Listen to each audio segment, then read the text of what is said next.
Hello, and welcome to another episode of the Empowered Hormone Podcast. Today, I'm chatting to Jade all about training for your cycle and hormones.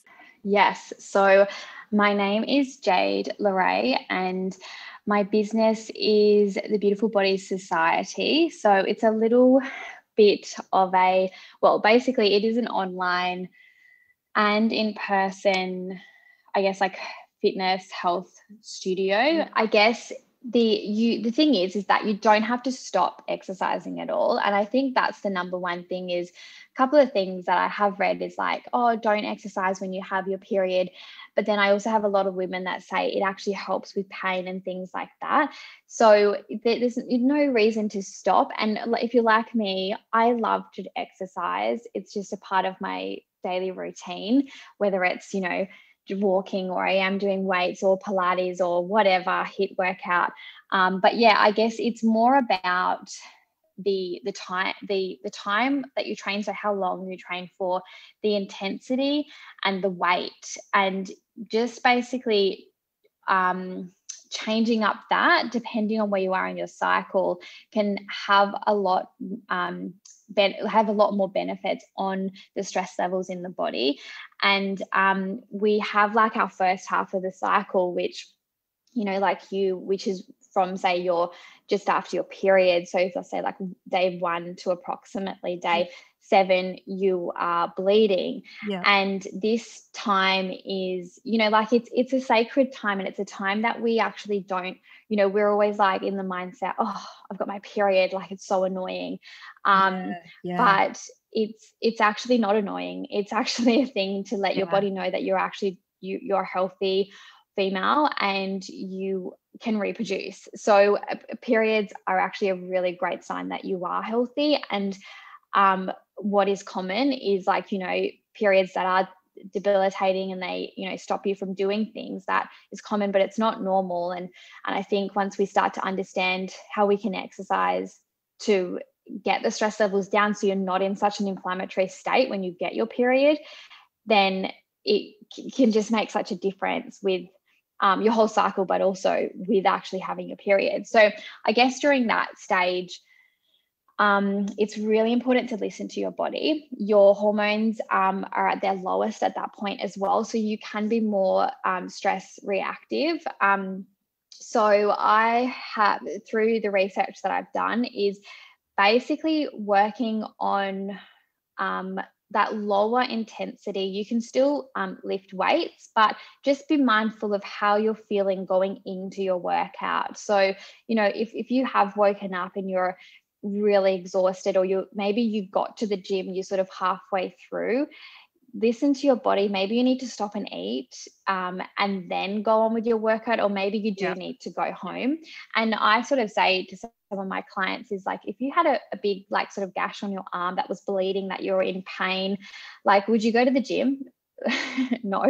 So you just have to be very mindful that yes, you are bleeding and you have your period, but maybe that's the time where you are just maybe doing you are trying something different. Maybe you're doing more of a gentle work. Maybe you're doing some weights, but you're just taking it a little bit slower.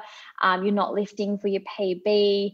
Your HIIT, you can still do, your HIIT workout if that's what you like, but you're not pushing to the extreme. You might be keeping it low impact. So I think we can try and work with our stress levels and during that stage, we are in a more of inflammatory state and stress reactive. And I guess as and that would be those first 7 days. And then as you're going, I guess, into that next sort of stage and you're heading towards ovulation, you're starting to see those hormones pick up, aren't you? So you can. Yes. So we're going. Yes. So we go into our more of our estrogen dominant stage. And this is where you your mindset shifts so much. I don't know, since my clients work with me, they're like, oh my God, after my period, I get so excited because I'm like, I've had that little break and I'm like, yes, I've got nearly 2 weeks now where I can just go and not have to worry about my stress levels. And estrogen does help you be more pain tolerant. So there you go. Hello and goodbye. Hello and goodbye. That is the end of season 1. So it's been quite a journey, and today's just a short little wrap up. Hey, how you doing? Thanks for listening. Thanks for following along. Thanks for being a part of the journey. 2020 was a crazy year. 2021 was, well, she was even crazier. I launched a podcast. As you guys know, I've talked about that before when I get stressed or overwhelmed. And yeah, starting a podcast, launching a program, running a business, it is all stressful, but I do love it. But again, it's about finding balance, okay? So you need to support your gut health if you're going through a stressful time. And that means slowing down when you're eating. That means eating whole foods. That means focusing on nutrient density. We know how important that is for our gut microbiome. It also means supporting your hormones. So that might mean you need to take a few extra herbs or a few extra B vitamins just to calm your adrenal glands, to say, hey, it's okay. You don't need to smash out heaps of cortisol, because otherwise we know that progesterone, we get low progesterone, and then we get low mood and anxiety, and it's this continual combined effect. So my take-home point for the end of this season is that life is crazy. It's hard. It's busy. Do not undervalue that. Don't say to yourself, I'm just not doing enough, or I'm just not being enough. Life is crazy and is hectic, but you can learn to work with that. There's some simple things that you can do from day to day, which sound really hard, but once you start doing them, things get easier, okay? So meditating, taking a couple minutes each day to do the inner work, the breath work, the belly breathing, taking time to food prep and prepare yourself good meals. So when you're having a few busy days, you're not reaching for that, homemade or pre-made chocolate bar or, some processed bread. You've actually got some roast veggies on hand or a salad that you pre-made. That's a massive tick when you open the fridge and there's healthy food there. You're like, yes, go me, girl, I got this. So be prepared, give yourself time out. I also think that 2020 and 2021 has taught us the value of social connection. Don't underestimate how important that is in your life. And please give yourself time to reach out to those around you, to family, to friends.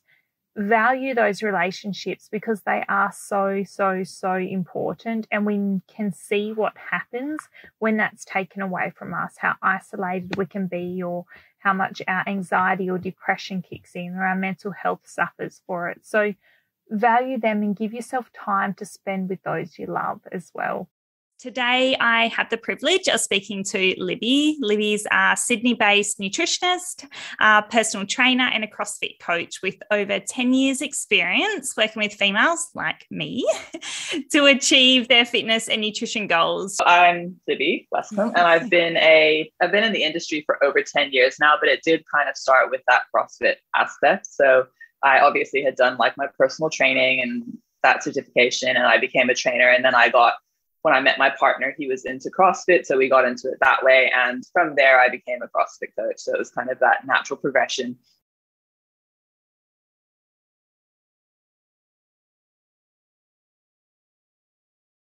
During CrossFit, I used to always eat rice, and the other girls would be like, whoa, it's carbs. Like literally they're smashing their bodies and they're scared of a little bowl of rice. Like, how sad is that? But that we can blame on whatever started the whole attachment of paleo and CrossFit. Like, it's the worst diet for CrossFit. But so when I started seeing that, I was just like, okay, so why do I like carbs and I can eat carbs and it helps me feel better and perform better, but everyone else is like struggling with tiredness and fatigue and thyroid issues. So when I was doing my nutrition studies, and obviously you learn a lot about, this is sports nutrition. So you learn a lot about the whole, glycogen and the type of exercise that requires glycogen. And I was like, this is CrossFit, literally, to a T. And we're taking our carbs away. So that kind of just led me along. It's funny, I found this Facebook status I wrote like probably 8 years ago. And I was like, why are you guys afraid of carbs? This and this and this. So I've been this carb promoter for ages. And now people are starting to catch on, slowly. Obviously, CrossFit athletes eat a lot of carbs now, which is great. But that kind of really led me into working with females Yeah. And particularly females who I said have that energy discrepancy going on. So it might not be as severe as hypothalamic amenorrhea yet, but that's oftentimes like not everyone has that happen to them. And that's sometimes like an end resort type thing, whereas there's symptoms that someone's not fueling correctly leading up to that, or some women might just start like losing their hair and all that kind of stuff. So I was seeing this a lot with CrossFit women, and these aren't necessarily top athletes. These are just your average day-to-day girls that love to train, and it was sad. And they would come in and they would say they just got their blood work done and they're like hypothyroid. They started putting on fats, like even though they're smashing themselves. So obviously their whole entire metabolism slowed down. Yeah. And that like, so I'm just like, I'm super, super passionate about that. It's just been ever since then, like, even though I don't do CrossFit anymore, I'm so passionate about that. Yeah. So that's kind of what drives me every day with my work, is just helping. Did you ever struggle with any of those things, or because you've been eating carbs most of your CrossFit, did you manage to avoid a lot of the burnout and stuff, or what happened with your body? Yeah. So for me personally, I don't think I ever got to that point, but I often tell people I was unintentionally restricting, didn't know how much I should be eating. I was extremely lean without even trying. And that was literally just from the amount of CrossFit I was doing. I was super strong, like I had a lot of muscle and I was super strong, but I do think that I could have been a better CrossFitter and a better athlete if I had known what I know now, in so many different ways. But, just particularly starting with food, making sure that I'm eating just enough, because I feel like my calories at some days when I was doing, 5 a.m. starts, coaching CrossFit, training myself, coaching back in the evening, going to bed, just shoving something in my mouth to go to sleep because I was so exhausted. Surely like my calories would have been 1,800 or probably even less some days. And that's ridiculous, right? For the amount of training. So I think in that way, that would have probably hindered me a little bit. It would never have got to that point where I find with women, the ones who are purposely restricting because of, their weight or their size, they're the ones that get in danger of getting to that point where it's really damaging, because my body used to always, like I used to feel exhausted sometimes, and I would just know the next day I would be eating a lot more food, just intuitively almost, because I wasn't restricting though purposely. So I think it kind of was that safeguard for me. But something that I did notice towards the end when I stopped doing CrossFit is I got psoriasis, which is like, you would know what it is. But so it got like all through my hair, and just, obviously people say it's an autoimmune disease. To me, it's again, an energy discrepancy, energy deficiency disease. Like you just, obviously your body's not performing well, right? Thank you for having me on. I like to promote complete skincare. It's not about just flooding your skin with one vitamin. Your body, it's like eating one food for the rest of your life. You're not going to get the nutrition that you need from it. Depending on what your skin is presenting is an indication of what's going on inside. So you should be treating what your body and your skin needs, not just firing on one product because it works for someone else, or because it has a certain type of effect on the skin. Again, if someone's dealing with hormonal acne, they need to be addressing what's going on inside, because just pushing it down on the outside or making it all purge or whatever is not going to correct it. And as soon as you stop using tretinoin or the retinol or whatever, it's going to come back. So people are trying to use these as a quick fix instead of healing what's going on inside. Yeah, 110%. I see that all the time. Or, like even with DMK, which is amazing products, amazing skincare, and I used to use it. I don't at the moment, but I had great results for the year or so that I was on it. I still had clients who were using it and their skin texture and stuff was quite nice, but they were still breaking out and stuff because they still had all these internal gut and hormonal things going on. It just goes to show, like you said, like it's such a multifaceted approach. 100%. And that's why I think there needs to be more working with a skin therapist, if you're or a nutritionist, or working with a professional of some sort who addresses those issues, not just dealing with someone who's like, bam, stick this cream on, bam, have this treatment done, out the door, and away you go. Any of my clients will tell you I stalk them. Like, I stalk my clients. Not in a bad way, but I'm always checking in with them. If they're not getting the results they want, I'm constantly studying for them. And that's what you need on your side whenever you're struggling with your skin. You know, you don't need someone who's just going to be like, up the dosage, make it stronger, you know, that kind of way. It's coming at it from different angles and working with a professional. That's what their role should be.